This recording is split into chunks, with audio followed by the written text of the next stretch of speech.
Hi, welcome again to Cooking at the Lake. We're really lucky today. We've got a twofer. We've got Larry Henson and Gary Selleck here with us today, who are on the board of directors. And we're just going to talk about their time on the board. And also, we're going to cook something special. So really looking forward to it. Larry, what are you cooking today? So I'm cooking, it says Larry's warm Vidalia onion dip, but it's actually Lynn. So it's a very simple dish. It is a dip, but it's very popular around the lake because Lynn we take it to all the sip and savers and wherever we go. This is our dish. So pretty simple. A cup and a half of Vidalia onion. See, that's a special flat onion. You know that, where you're from. And so we got a cup and a half of Vidalia onions. We have a cup and a half of mayonnaise and a cup and a half of shredded cheddar cheese. Wow. And we'll preheat the oven to 350 degrees. And you cook that for about 25 minutes. And then once we pull it out, you'll see a process. I'll remove the oil and we'll put some paprika on it and we'll eat it. That sounds great. That's the best part too. Well, let's go ahead and get mixing. And while we mix, I just was curious about some things about your tenure on the board. One of the things is, why did you run in the first place? Gary, you want to go first? Yeah, sure. I mean, when I was running for the board, only Johnny Williamson, you might remember Johnny, he was on the board for 6 years also. He was possibly the only younger person on the board. From a young person's perspective, I thought that with the changing demographics of the lake, younger representation would be good. I'd already been involved at the lake. I was the secretary of the audit committee at the time. So I felt that I could step up. I was in a good position to do so. And so that's the reason I ran. I love Johnny. I think he is such a nice fella, and I was glad he was on the board, and I loved you being on the board. Real quick, I'm going to show everybody this fancy onion chopper. It's great. If you'd like to know where we got it, send me a message and I'll send you the link, but it's fantastic. And there you go. And there you go. It's all chopped, ready to go. Amazing. So we'll dump that in there. Now all the ingredients are in. Oh, good. And you just take and stir it, like. Now, while you're stirring, tell me why you ran for the board. I went to every board meeting for about 2 years. I wanted the community, the people, to feel like they could speak and have a voice. And that's why I ran, because I wanted to have that transparency and have our residents feel comfortable that they could talk to the board, they could come in to the board meetings and speak freely, not be interrupted, be heard. And that was the first change that I felt we needed to do. So that's why I ran for the board. And I got to say, being on camera too and filming it behind the camera, I have heard residents, and I'm amazed. I am amazed at the research that our community does to help the board out on any particular topic that they feel strongly about. But they always have been heard. You have 5 minutes at every board meeting that you can speak. That's a complete hour to tell us during the year what your opinion is and how you feel about it. So I applaud your efforts on that, both of y'all, for doing that. Yeah, and I know the broadcast committee, every board meeting, oh my goodness. Larry's going to let these people talk all night. And we do, don't we? Uninterrupted. And we don't use the timer very seldom.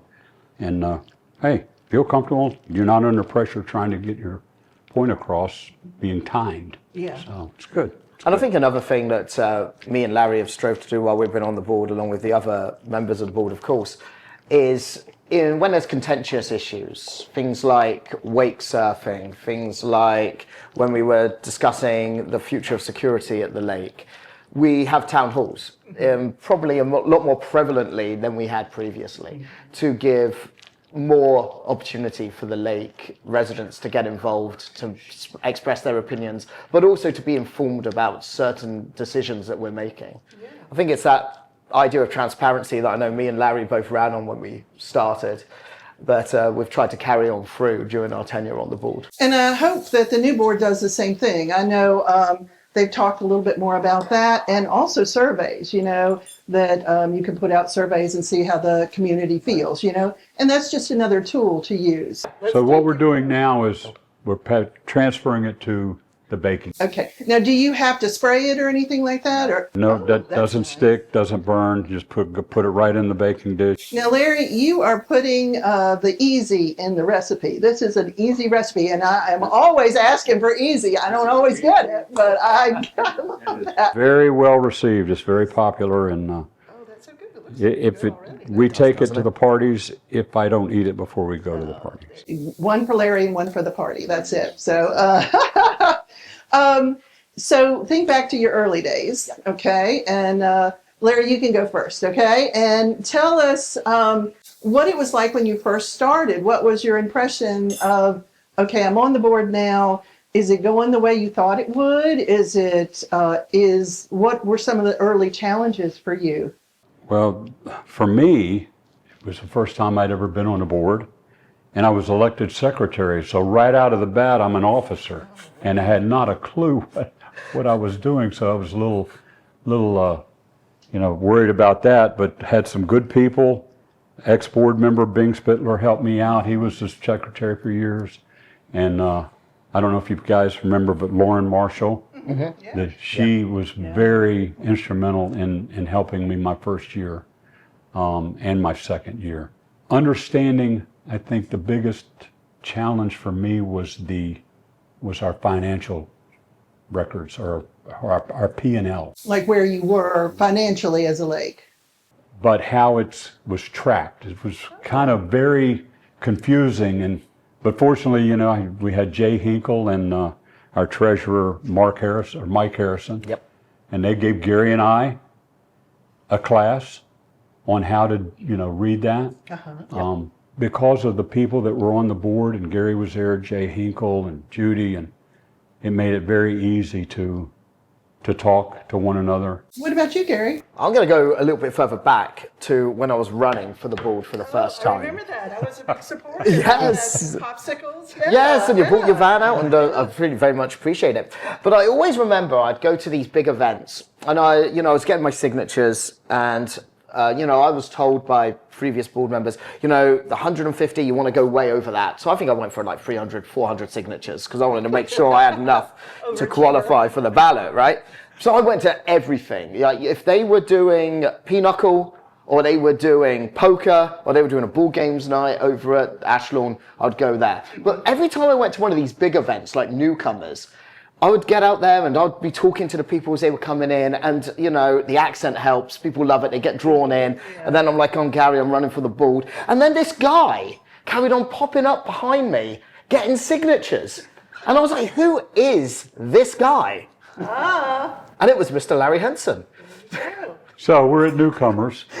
They wouldn't let us go in to get signatures. We had to stand outside. So Gary's on the main walkway, so I wasn't going to crowd him. So I went to the driveway end. And people were nice, they were signing, but I'm looking at Gary's got a line. A line of women. Okay, not that, not just I said, women. I didn't know him. I hear the accent.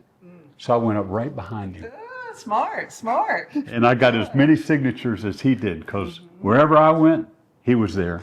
That's perfect. So needless to say, I played off his accent. yeah, so needless to say, I was like, this guy. And so it was strange. I got on the board, and it will take any new board member at least a year to get up to speed with everything, possibly 2. It takes a long time to get to understand the inner workings of this. Residents think they know. They don't know. No. They don't know because there's so much going on behind the scenes that we can't discuss necessarily because it's contractual or it's legal, stuff that we can only discuss in executive session. Personnel. So personnel stuff. There's always stuff churn going on behind the big things that are getting out to the residents. And so I think it was that learning curve. But like Larry said, we had a really good group with us. Larry obviously came on at the same time as me and Judy Fish. I'd already worked with Jay Hinkle on the audit committee, so I knew him quite well. And so we worked together pretty quickly. I knew Johnny, obviously. He had helped me with my campaign. So and communication was the key, right? I mean, we communicated well from the get-go. We've always tried to strive to have open communication on the boards that we've been on. And that was really shown to us by the people already on the board when we got on. But that's something that we've tried to carry on through. Yeah, one of the biggest things that I think hit me right off the bat was this place is 24/7, 365. There is something going on. Yep. It does not stop at night. It doesn't stop on the weekend.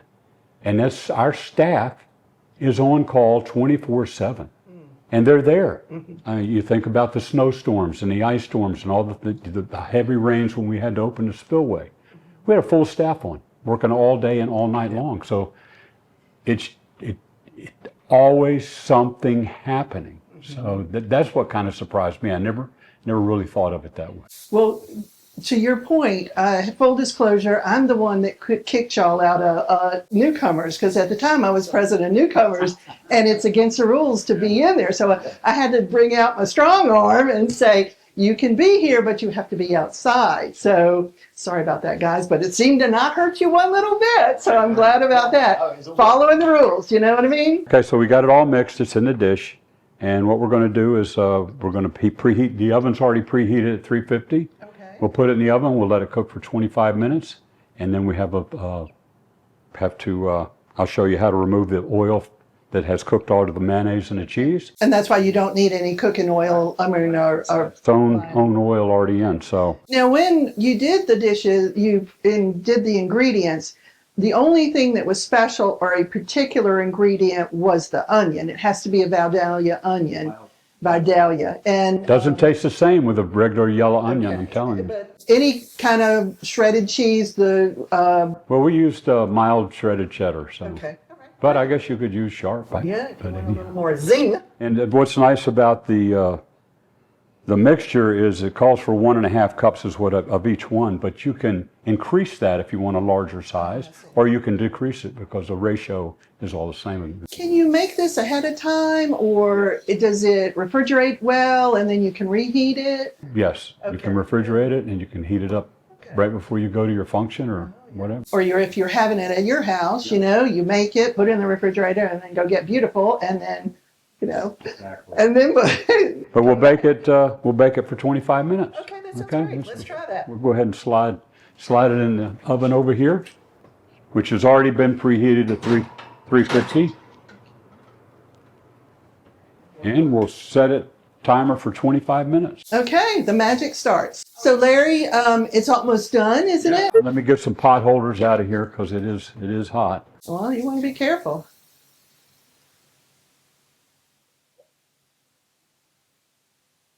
Oh, that looks really good. It's a finished product here. Is that right? How do you follow that? It's going to be We'll set this back. Now this is a part where, like I said, with the mayonnaise and the cheese, of course the oil cooks out of it and it rises to the top. So I just take a clean paper towel and just blot the excess oil off. Okay. You can do that on pizza too if you don't want all the, Yep. Look at that. That's probably 400 calories per cracker right there. If you want to save that, mate, I'll have that one. Really good. And then the last step is paprika, and just sprinkle it on the top. Oh, look at you, the magic. This is what does it right here. Oh, that looks delicious. So there we go. Oh, thank you, Larry. I like a little bit more. There we go. All set. Wonderful job. Good job. Looking forward to that, mate. All right, Gary, you're up. Now, I got to tell you, Gary reminds me, the third time he's on the show. Yes. I usually make it a rule not to have that happen, but Gary, you're so special. What can I say? Oh, well, thank you so much. What are you making? I'm going to make a traditional British favourite, as always, sausage rolls. Sausage rolls. This sounds fascinating. Yep, so a sausage roll is something you'd normally take to like a dinner party or at a kid's birthday, or that you can just get at every bakery in England. So last time we did a pasty, that's more of a regionally specific dish from the southwest of England. Sausage rolls are a bit more writ large. You'll be able to go to pretty much any place in England that has a bakery and you'll be able to find one of these. Well, I am a professional because I've watched the British Baking Show, so I know everything, of course. Well, they have made sausage rolls on there, so... Yes, and they say make a savory and make a sweet. So would this be a savory? This is going to be savory. So what we've got here is just standard sage sausage mixture that you find at Food Lion or any reputable supermarket chain. So what it is, it's just sage mixed with sausage. So this is Jimmy Dean's. Okay. Nice and easy. You can get Bob Evans, you can get the store brand one, but it's got to be sage. Sage is the seasoning that you want for a traditional sausage roll. Okay. So aim for the sage. You can make your own rough puff pastry to roll. I'm not going to do that today because that's a little bit labor intensive. So what I've got instead are just some Pepperidge Farms puff pastry sheets. So I'll show you exactly what to do with this to make the sausage roll, but that's just to make this as easy as possible for everyone. And I've used the sheets quite often for a lot of different recipes. It is an excellent thing to do, isn't it? So the entirety of this recipe is going to be one pack, just one standard pack of sausage, sage, one puff pastry sheet, split into 3, which I'll show you in a second how to do, and an egg. Wow, simple as that. Okay, let's get started. Okay, perfect. So first thing I'm going to do is I'm going to get an egg. I'm just going to crack it. And I'm going to put it in here to make egg wash. So put that there. And so I'm just going to take a pastry brush. You can use a little whisk, whatever you want. Just whisk it around there, get that yolk and the white nice and stirred up. This is just going to be used later in the process to colour the pastry.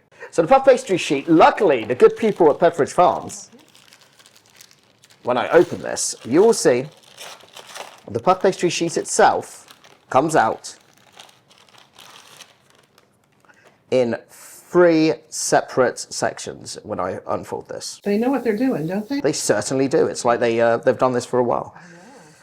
So you pull it apart, and sure enough, look at that. Oh, wow, yeah. They come out in separate sections, and all I'm going to do, and I'm not going to do this on here because I do like Larry's house and I don't want to destroy it. Yeah. So I'm going to take this. Don't worry about cross-contamination at this stage. All of this stuff is going to get cooked together. You know what, surprising when you said that you wanted to do sausage pastries that you don't cook the sausage before you put them on the pastry. Yes. I thought that was kind of interesting. Yeah, you're just going to bake it inside. Yeah. So the baking time is going to be about 20 minutes. I'll tell you about that when we get to that stage. But there we are. So we've just taken a third of the puff pastry sheet, cut it. They are scored. You might be able to see that on camera. They're scored already. And you just want to roll it out a little bit. Make it just a little bit wider and just a little bit longer. Because what you're going to do is basically make a sausage parcel. What are some of the accomplishments that you're most proud of that have happened? Larry, you can go first while Gary cooks, excuse me. I think one of my first accomplishments that I'm proud of is suggesting and bringing Tom Schauder on as our general manager. Tom was our maintenance manager for 5 years and took a challenging job and just built a great department out of that. So got Tom involved as general manager, and we got into the financial situation of Lake Monticello. Of course, the board's responsible for the dish area, and we were struggling, and we identified a lot of opportunities, and today we're probably in the best financial situation we've ever been in, and I feel like that I really feel like we're going to leave the board in a good position, the next board in a good position financially. Well, I love that. I love that. But I think that the early, the first big thing was recognizing the financial situation we were in and addressing it. I will jump in now and just give you a second part of this. So now you've got, I've got 2 sheets here. I'm just going to do 2 today. Traditionally, you could do it with 3. What you're going to do is just cut the sausage into thirds. Nice and simple, right? Take a third of the sausage. I like splitting it in half just because it makes it easier to work. And what you're going to do is you're going to roll it. You're going to roll it with your hands until you're going to make a sausage shape that's about 3/4 of an inch wide. And once it's about that shape, And it long ways. and so we're going to put it in there, and I'm going to do obviously the other part of the third, and that will fill roughly one of these baking sheets. Well, what about you? When you look back on the years that you've been in, and y'all both served 2 terms, you're both 6 years in. What are some of the things that you're most proud of? The 2 that immediately strike me is the creation of the YRF committee. Remember I said I ran largely to help to give a voice to the younger people on the board, in the lake, I should say.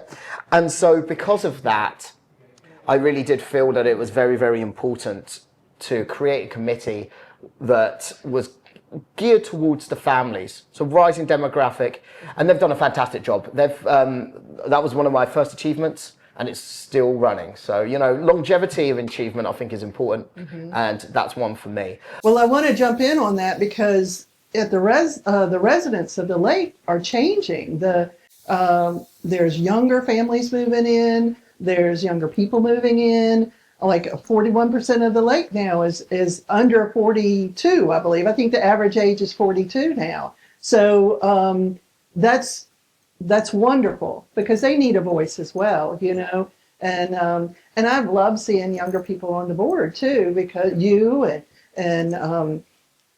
there's just so many people that have come and that have settled in. Nick is one, and we're lucky to have some people that want to be involved that are younger. Absolutely.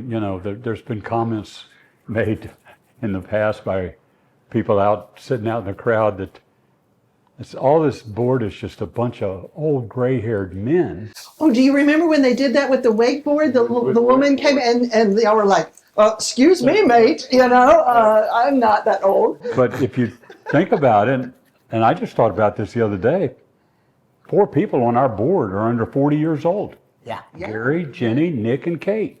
So we do have a young board, and it is important. It is. Because it's on that retirement group of people is only going to get smaller, and the folks like Gary and Jenny and Nick are the next ones coming.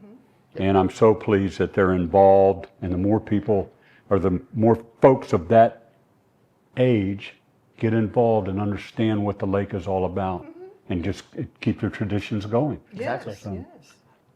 yes. So what I'm going to do now is I'm going to fold the pastry. Now, what you're going to do is just take one end, fold it over the top, take the other end and crimp it at the top. Okay, you're going to get, no doubt, a little bit of excess at the end. We can trim that in a second. But you want to crimp it, and you want to crimp it as hard as you can, as far down as you can, just to make sure that sausage isn't going to pop out. What we've done is just encase the sausage, right? It's encased in the puff pastry. So all you're going to do then, take your sausage that's all rolled up, put it on your tray, cut off the excess ends, and then cut about 1 inch long to make a little pocket. Okay? Okay.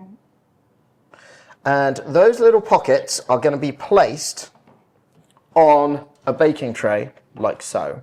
You want it lined with parchment paper to stop burning the bottom of the... So you don't need to coat that, you just put it on there. You're going to put the egg wash on in a minute, and that's going to coat the entirety, both bottom and top of the thing. But no, you don't need to, because you've got the parchment paper. That will do the business. Okay.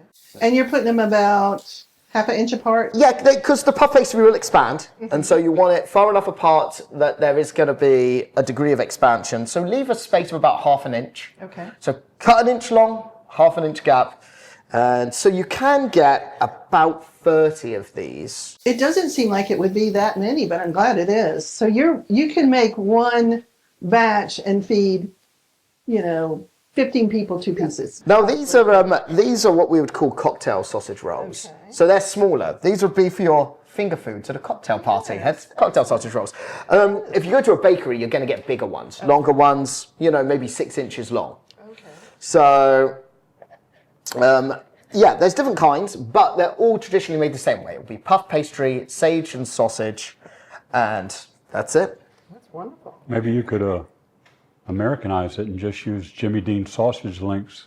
I'm not going to besmirch my tradition, mate, but if you want to try it, I'm not going to hold you back. Cook them in the morning and make some sausage gravy. Gary, you mentioned 2 things, or you said there were 2 things that you were proud of. What is the other? I think the second one is something that Larry is also probably quite proud of, so I'll let Larry speak to it also. But I think the awareness we have now raised of lake health is something that's going to be very important, not only as a foundational setting for our board, but also for future boards to come. The Tufton project is, it's one of those. It's an experimental project before we even consider rolling out onto the main lake. But Tufton's had problems. It's had algae blooms 5 of the last 6 years. The flock committee did thorough research to try and find a strategy that would combat the algae bloom, which essentially closes down that pond for a considerable amount of time. And not only that, but the process we use to fight the algae bloom actually is detrimental to the health of the pond in general, which leads to further algae blooms. So with the aeration project that we have at Tufton Pond and the bioaugmentation, the hope is that we might be able to get ahead of that problem and see some results. And it's that idea that the lake is our greatest asset, and we really do need to take care of it. And it's not to say that previous boards did not care about the lake, but I would say that this board has taken proactive steps in lake health that previous boards haven't, and it's something I hope will continue. Yeah. Do you agree, Larry? Absolutely. I just wanted to comment that a lot of folks don't realize, yes, the lake is our greatest asset, and so is the golf course. Both of those amenities are in the deed, and we are required to maintain those 2 items, the lake and the golf course. So do you agree, Larry, that lake health is one of our priorities? Absolutely. The flock has done a lot of work, and what really started this, other than the algae blooms, is our dissolved oxygen in the lake only goes down to about 12 to 15 feet. So what that means is no wildlife or plant life can survive below 15 feet. So our fishery is in trouble, and the overall health of the lake is in trouble. We've got to get more dissolved oxygen. So, and to be honest, we haven't done anything like that. Of course, we monitor the E. coli and we do the testing and all that, but to really get the lake back in good shape, we've got to figure out how to get that dissolved oxygen. So, well, I want to make a comment about that too, because the new board will have to follow through on what y'all have started. And I went to the flock committee yesterday, and I've got to say, there are some amazing volunteers, very professional people, and they're using their specialties to really put the health of the lake forward. But it is a big situation that we have to deal with in the new board as well. And I'm amazed at what has already happened. one of the things that it all goes back to money, right? The lake and the golf course and our parks, our roads, all of this has a role in our property values. And I've even had the conversation with the county that this lake is important to the success of the county because of the tax generation. If that turns into a mud hole, our lake turns into a mud hole, or we don't maintain the golf course, property values go down, people leave, tax goes down for the county. So their outside influence plays a huge role in the condition of that lake. And that's a conversation that we've had with them and we'll keep having with them, because what goes on outside the gate affects what's inside the gate. That's absolutely true. I'm going to move on now and show you. So we've got the egg wash here. All we're going to do is take a little bit Just smear it over the top. I just want to pick up on something that you said, Mary Jane, which I think is absolutely true, and that is the expertise of the flock committee. And of course, it's not just the flock committee that has an extreme amount of expertise.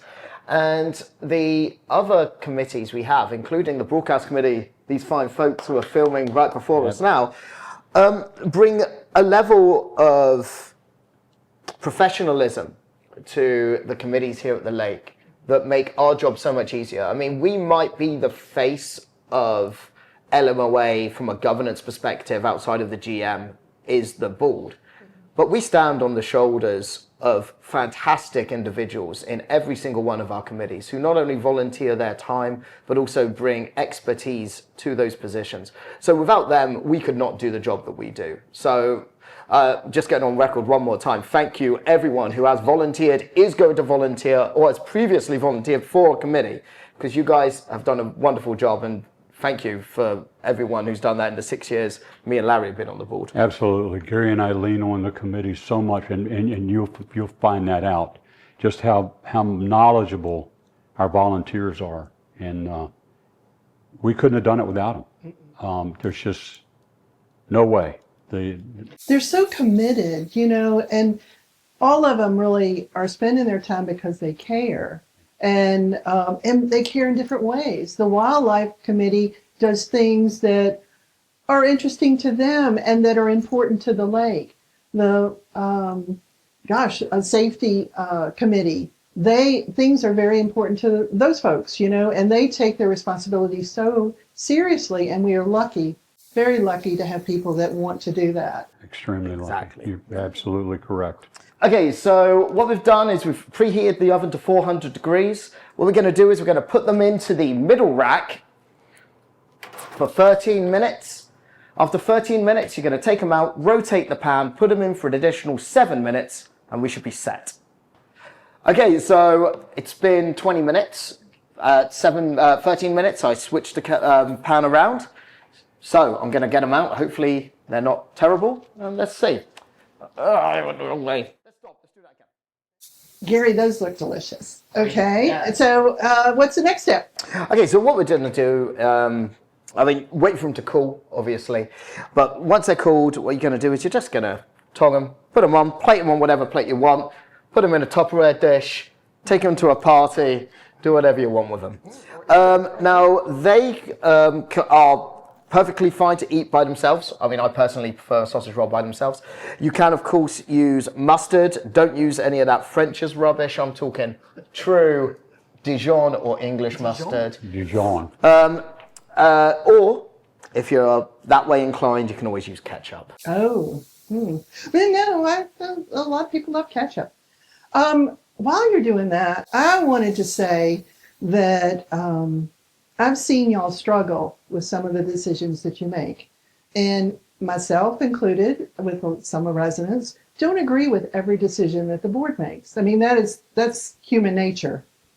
But I can say from watching y'all over the years that the board has really taken a lot of time, digested a lot of information, and tried to make the best decision they could with the information that they had and what was best for the lake. And I really want to applaud y'all's efforts on that, because it's hard to sit in those chairs and to take some of the feedback that is not necessarily kind and still move forward. Mm-hmm. And I know that's a challenge, isn't it? Yeah, I tell you, we're coming up on the 250th, and the decision that we were faced with in moving the fireworks off the lake, because the 4th of July celebration here is almost my favorite. One of the reasons why we came here was the 4th of July celebration. You talk about small town, everybody involved, so much fun. But when we've gotten so big, and we've made that decision because it just wasn't fair that people that had boats could watch it on the water. And we didn't have, it was not safe on the beach, and our access and to get out was too dangerous. We had people getting hurt. We couldn't get rescue squads down there. And it just killed me to make that decision. And I was the only one that was going to vote different until I sat back and I thought, you know what, they're right. So we were all unanimous, but that was the toughest thing that, you know, and you're right, we had some other issues, some social media issues we had to deal with that were tough. Yeah. But that one for me was really tough. So. Yeah, that was a tough decision, but you know, at the end of the day, you're right, Jane. We make decisions; they're not always popular. There's 12,500 people that live in this lake. That's 12,500 different opinions. Mm-hmm. The demographics are massive and stark in terms of their diversity. I mean, let's look at this. I mean, I'm now very, very good friends with the man standing to my right. We were not in the same social circles. We're not from the same demographic. We're not from the same nationality. He likes golf. I play mini golf. And he has a boat. I have a kayak, you know. So we're all very diverse of opinions. You're never going to please everyone. But you do the best research you can. I can honestly say I don't regret a single vote that I've taken in the 6 years I've been on this board. Why? Because I did my due diligence and came to the opinion that I thought that was best for this community. Not for myself necessarily, but for this community. And if you can do that and look yourself in the mirror in the morning and be like, you know what? I've done the research and this is the best I can do.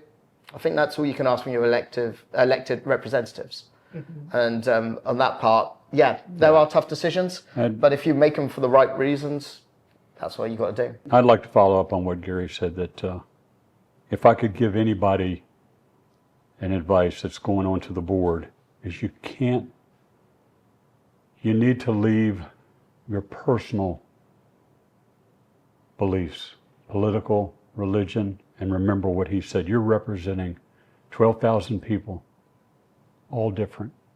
You got to be open-minded. You got to be able to take a step back and look at it and make a good, fair, common sense decision and not base it on your personal beliefs. I mean, it's going to be hard because we're all different. Gary's got his ways, I got mine. And the other thing is and you will find it, and it will happen. You'll develop a respect. You guys will be able to talk it out, and you won't even think about, at least between your group, you won't even think about politics or that kind of stuff. You'll all start going, this is for the betterment of the community. And I think that's important. So, and I think we did a good job with that. I really do. And we, as a community, appreciate your service. We really do. So let's get to eating. How about that? Okay. Serve us up a couple of things here. Okay, right. I'm going to let you pick with your fingers your sausage rolls. Feel free. They've all been separated. Feel free to grab one, my friend. Absolutely. I'm using my fingers like you said. I like that. They are finger food, so they should be. And Larry, with the dip, do you use I'll take some celery if... Just use if you want to dip it out of there, you can, or we can put some on your plate. We've got a spoon right here. You want to do that? Yes, please. Wow. Good. Thank you, yes. And yeah, if I could have one of those as well, my friend, that would be great. Okay, here we go. Good. Right. I'm definitely going to get some. So I'm going to grab a cracker. If you do want ketchup and mustard, I see that they have magically appeared on the table before us, so feel free to. Gary, could you slide the crackers over here somewhere? Yeah, that'd be great. Thank you. Oh, excellent. Thank you. Now, so while we're tasting, is there anything else that that you might want to comment on before we close the show?